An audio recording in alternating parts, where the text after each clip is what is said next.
Oh, welcome back to the old Iron Liver channel. My name is Bob, and got a project today. You ever have one of those things that you've done 100 times and you just know how to do it? You just do it. A simple item.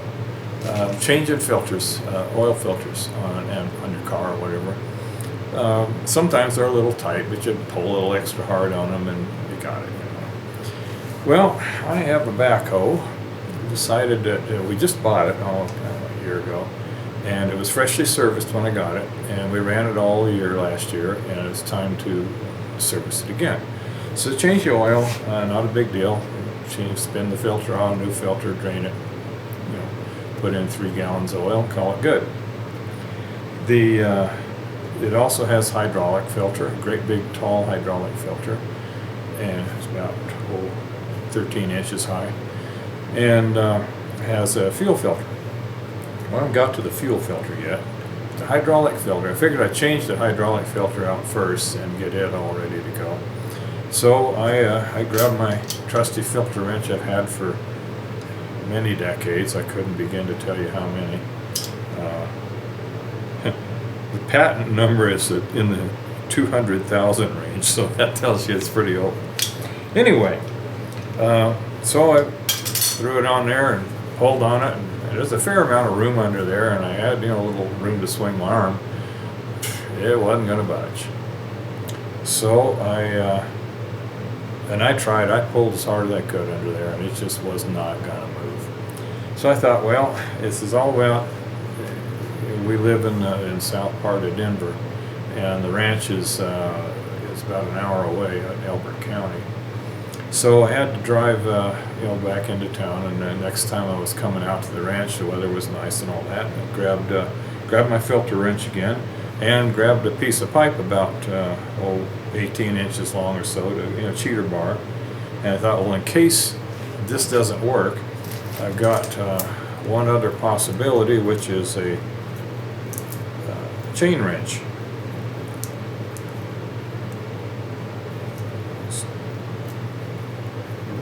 Anyway, something like that. So when you crank down on that, whichever way it is, I think it's this way, the chain tightens up and you can spin all over off. Put a 1/2-inch breaker bar in there.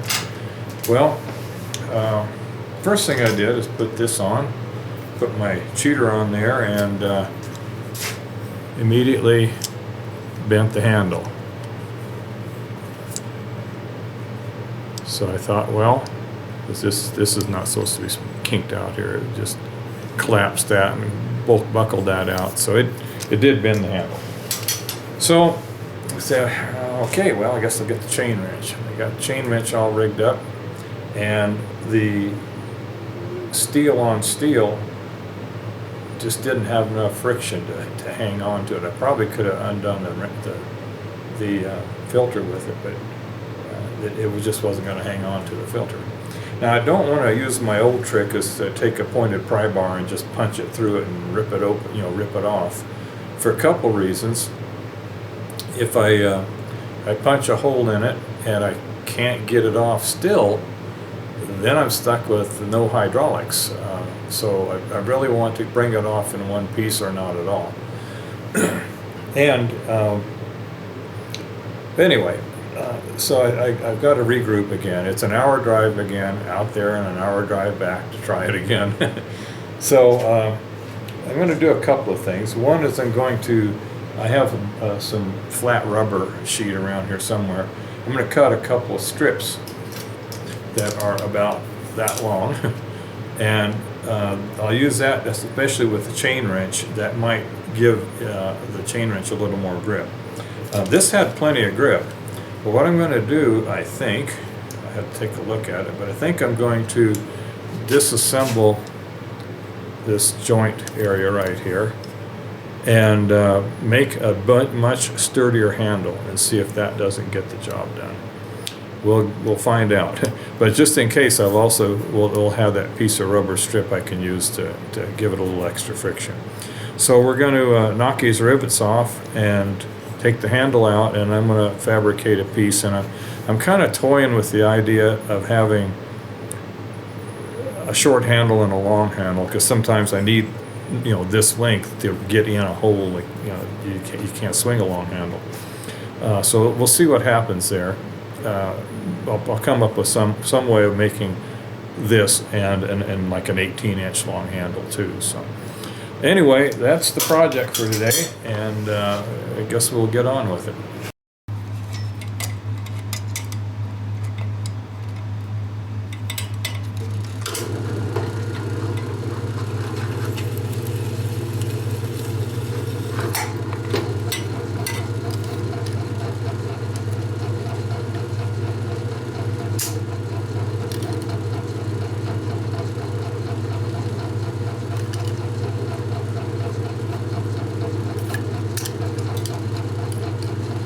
Okay, I think the 1/4 inch is going to be good enough.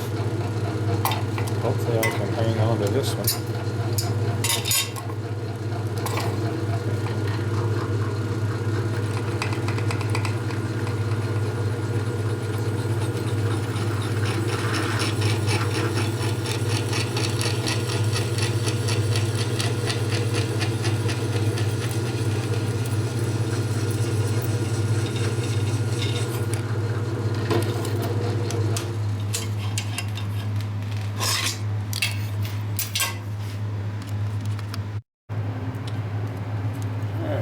Punch here, so we'll knock it out.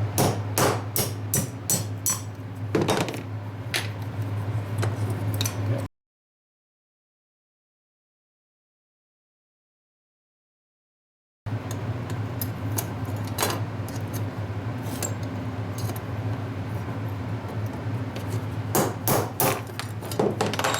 Okay, there we go. I suppose before I get too far down the road, I ought to take that kink out of it again. That looks better. Let's get some measurements. Between these ears here, we are at 386. I'm guessing 3/8. Here we are a little under 3/8. Pin diameter is just a little under 1/4. So we need 1/4 inch pins and some 3/8 bar stock to go in here. And it'll come out and fashion some kind of handle. I don't know if it'll be out of bar stock or what it'll be. Alright, I want to make a piece to replace this end here, and then I'll make a handle to go on it. So I want it to be the right width, which is 1 1/4 inch across, and thin enough that it'll fit in this groove right here, which measures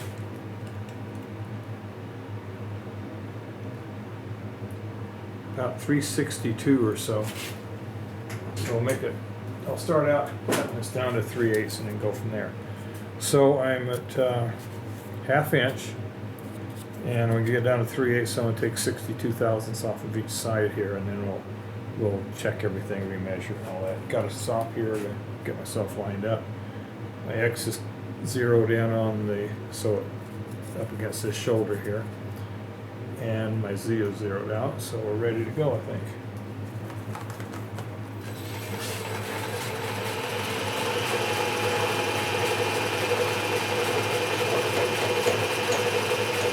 There's 62.5.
Okay, see how that fits. That's a nice fit, but it's a slip fit. That's perfect. And then this here, I'll have to squeeze these ears down just a little more, but that's no big deal. All right, so we're ready to go mark out our holes, drill them, and then we'll see what we're going to do about a handle. All right, I used my transfer punch to mark the hole here. And I'm going, since I got 1/4 inch pins going to go in there, I assume, I'm making it a 64th oversize, so it'll have a little play and it won't be binding.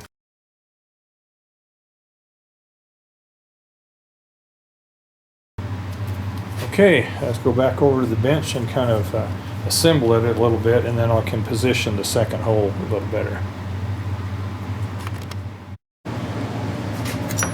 Okay, I got the second hole in there.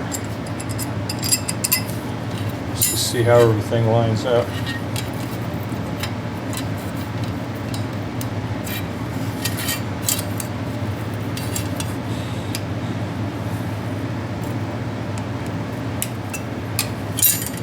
Got some deburring to do there, I think.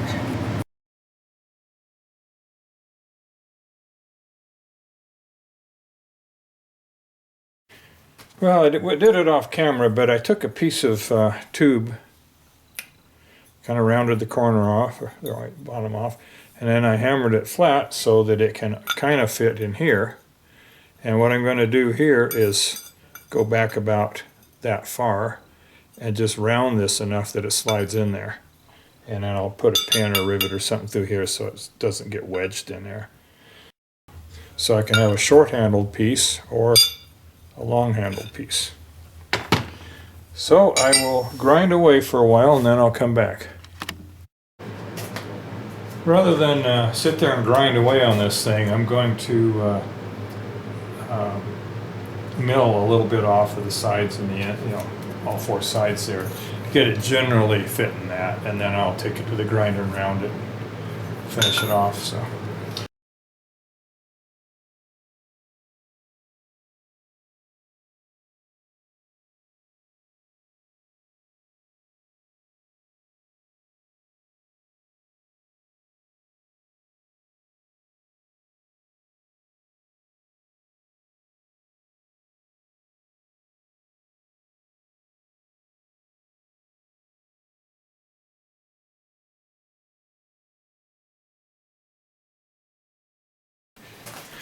Okay, let's see what it looks like. It slides right in there, and the width is good, so I just need to knock the corners off now.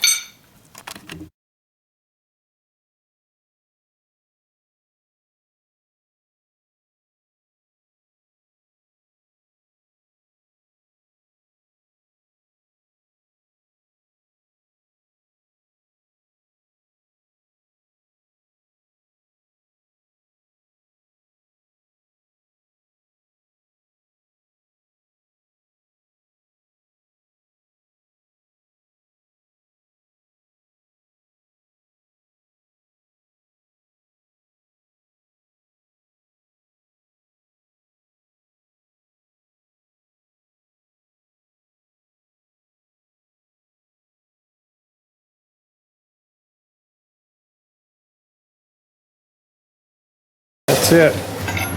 All goes together. I'll figure out about where I want to put a pin in there so it doesn't wedge itself.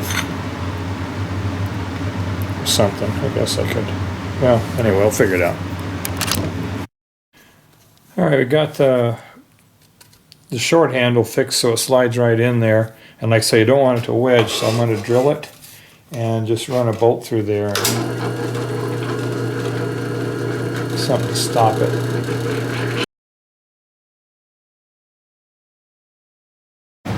Okay, got some coarse threaded nylocks.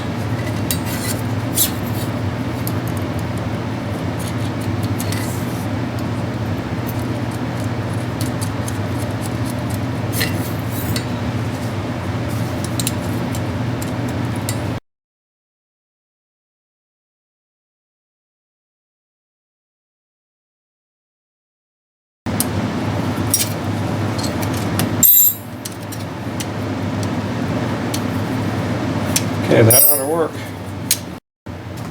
Alright, so there's the short-handled version. There's the long-handled version. I'm going to clip these nuts off flush and I think we're done. There it is, all done. And got a piece of rubber cut to go on the inside of that.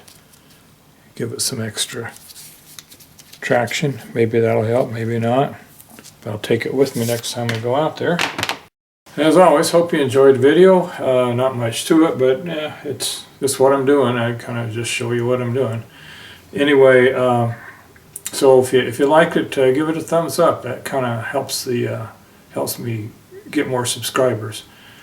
If you got a comment to make that you think I'd like to hear, well, please leave it, and certainly welcome to subscribe. I'd love to have subscribers. We're up to about 3,100 or so now, so that's a lot of people in my book. Anyway, I guess till the next video, happy trails.